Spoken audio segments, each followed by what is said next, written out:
Welcome back to Shemsuniverse. So today, guys, we're going to discuss the birth number 2 with life path number 3.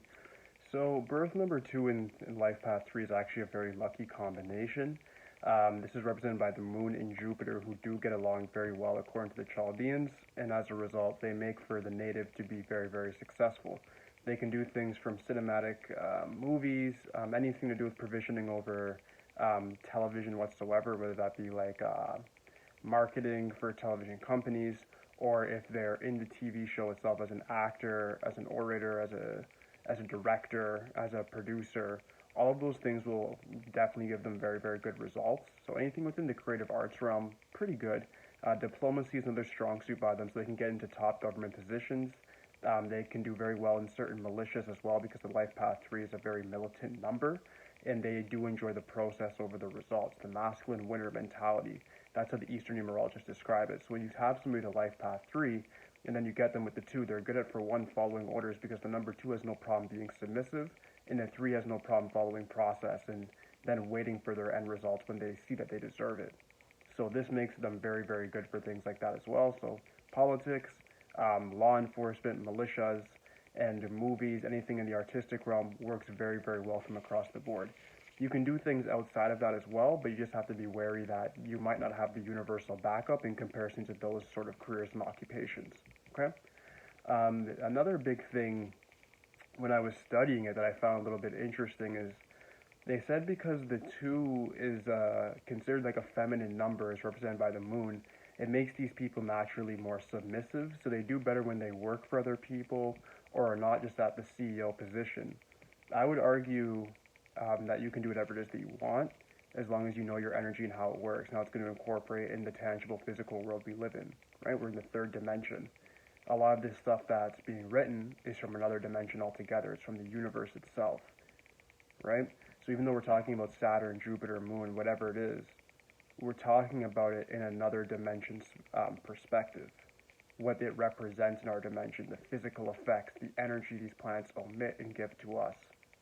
So this is talking more about the simulation, the cheat codes within it, in comparison to that Saturn, and Saturn is an 8 and blah, blah, blah.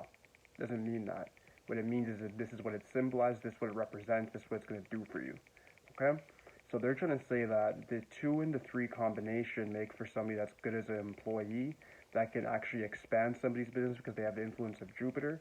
My idea of it is that if you have that sort of expansive energy, you have that ability to grow, you might as well use that for yourself and make your own business, and then be a successful person. Brand yourself, be your own ambassador, be your own marketer, be your own producer, right? Because you can actually make good content, you can actually be a person that's the face of any project, and you have the ability to get that project done from the background as well, because you have the number 2.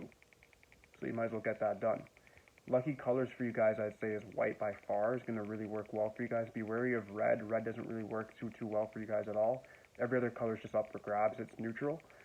When it comes to gemstones, cat's eye, pearl, moonstone works very well for you guys. Diamond works well for pretty much everybody. So if you can afford diamond, get diamond. It'll enhance your luck and your wealth a lot. Be wary of like toothaches, joint pain, certain levels of anxiety, to a certain extent, because the 2 is a cerebral number. Be wary of that, but the 3 should balance it out, so that's more rare.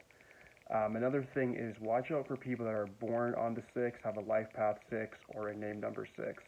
Reason being is 6 is inimical to the number 3 in Chaldean numerology, so even though they're both artistic numbers and part of the heavenly triad, they're sort of enemies. The number 3 is the masculine winner mentality, and then the number 6 has sort of like a negative mentality, in the sense that they receive things through negative energy, whereas the 3 has to go out and sort of like grab it. So they have that positive energy to them. Okay? So that's just the difference, and just as a result, Venus and Jupiter in a planetary influence spectrum, they just don't get along that well. So people with number 6 are not going to help you that much. For relationships, if you marry somebody that's born on the 7th, the 16th, the 25th, works very well for you guys, and also business comrades on those days will actually be very ideal for you. These are people that can either work for you or you can work for, but it'll be a very good sort of camaraderie, and you guys will be able to get a lot done in the business world, and also even on a spiritual spectrum. The connection that you guys can establish can last a lifetime. All right? Aside from that, that does wrap it up. if you guys have any questions regarding like specific lucky days and so forth, I've been going over them in the prior videos, but depending on your name number and your individual chart, those lucky days can change, even within Chaldean numerology. The big three in the Chaldean is the birth number, the life path number, the name. But even as a result, if you have your name in a certain vibration, meaning you have your first name something, middle name something, last name something, even if I have the same full name vibration as you, if my first name vibration is different than yours, then it's going to lead to having different results. Okay? And then as a result, your purpose in life can be slightly different than mine, and our lucky days can differentiate depending on the numbers that we have. That's a very short way of putting a very long answer. Alright, so if you guys want to know about your lucky days for this combination, just hit me up either in the YouTube comments or in my DM if it's something that's more private, and I'll definitely get back to you. But aside from that, guys, please like, subscribe. Call me tip for today, guys. Peace.